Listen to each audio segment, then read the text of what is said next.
Hey everyone, and welcome. Have you ever wanted to learn the language that's behind, well, everything? We're talking from the Android apps on your phone to these massive world-running systems. If so, you're in the right place. Let's just dive right into a super fast guide to Java. I mean, when you really boil it down, that's all programming is, right? You're giving a computer a set of very specific instructions. It's kind of like a superpower, honestly. And Java, it's one of the most powerful ways you can use it. Yeah, you heard that right. In just the next few minutes, seriously, we're going to fly through the absolute essentials. You'll walk away with a really solid foundation to start building whatever you can dream up. So you ready? Let's do this.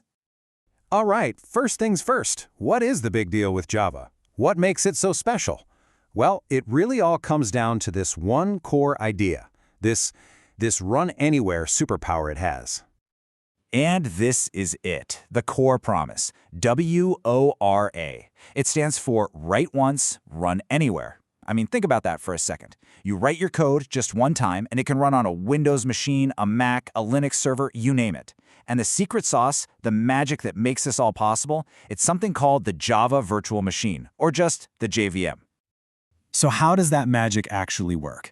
It's really just three simple steps. First, you write your Java code. Then, a program called a compiler turns it into this universal middleman language called bytecode. And finally, the JVM on any computer can read that bytecode and translate it on the fly. It's a brilliant system, and it's what gives Java all its power.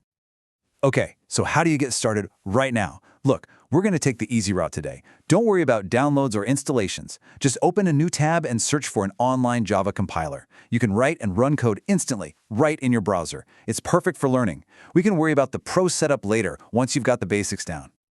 All right, enough talk. Let's actually write some code. It's time for that classic rite of passage that every single programmer goes through, saying hello world. And there it is. Okay, I know what you're thinking. Whoa, that is a lot of weird stuff just to print 2 words. And yeah, you're not wrong. But trust me, don't get intimidated. We're going to break down every single piece of this step by step. Okay, let's start at the top. See that public class main part? Just think of a class as the main box or the blueprint for your whole program. Everything we write for this simple app is going to live inside those 2 curly braces. Now this next line is super important. This public static void main thing, this is the starting gun. It's the one single place the JVM looks for to kick things off. Don't worry about what public or static mean right now. Just know this is the magic line that tells Java, hey, start here. And here we are, the actual command, system.out.println. That's just the fancy way of saying print this line to the screen. But here's the one rule you have to remember. See that semicolon at the end? Every single command in Java has to end with one. It's like the period at the end of the sentence, non-negotiable. Awesome, so we can now make the computer talk. The next step? Let's make it remember stuff. And even better, let's make it talk to us. So in Java, you can't just store information, you have to tell it what kind of information it is first. It's like labeling your boxes before you put things in them. Use int for whole numbers, double for numbers with a decimal point, boolean for a simple true or false, and string, and notice that capital S for any kind of text. But what if you want to get information from the user? It's actually a pretty simple 3-step recipe. First, you tell Java you want to use a tool called the scanner. Second, you create the tool. And third, you just use the tool to grab whatever the user types in. That's really all there is to it. Okay, this is getting good. Our program can remember things, it can listen to the user. Now let's give it a brain. Let's teach it how to make decisions and how to do things over and over again. I mean, think about it. We do this a million times a day in real life, right? If I'm hungry, I'll eat. If it's raining, I'll grab an umbrella. It's just cause and effect. And guess what? Java thinks the exact same way. And this is how you write that logic down in code. You use an if statement. You put a question or a condition inside the parentheses. If the answer is yes or true, the code in the first block runs. If not, the code inside the else block runs instead. Super simple, but incredibly powerful for making your programs intelligent. Now, what about when you need to do something a bunch of times? Like count to 10 or process 10 emails.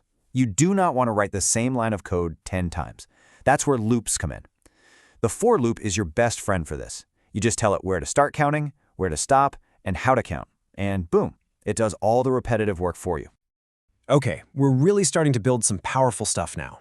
So let's talk about getting organized. We'll look at how to handle lists of data and how to organize our code into neat, reusable chunks. When you need to store a whole bunch of things, you've got two main choices. You can use an array, which is kind of like an egg carton. You get exactly 12 slots, no more, no less.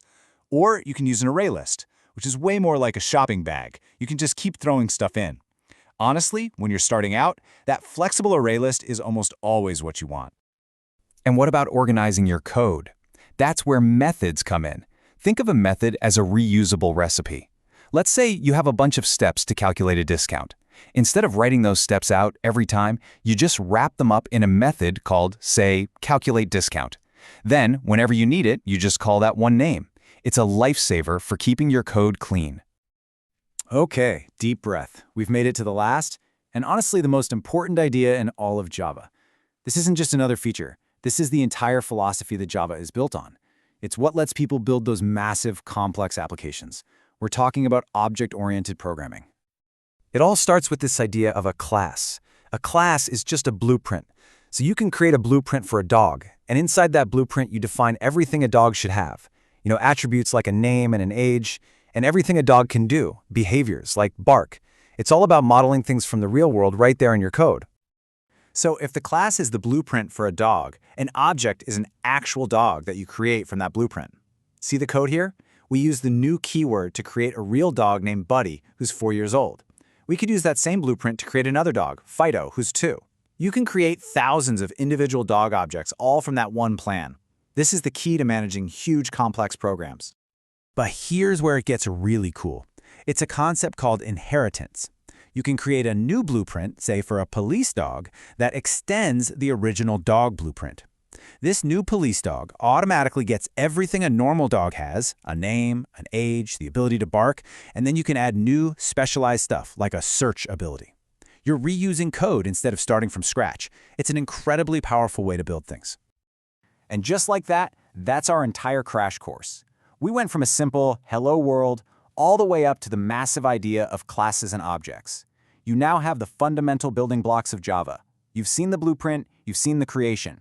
So the only real question left is, what are you going to build next?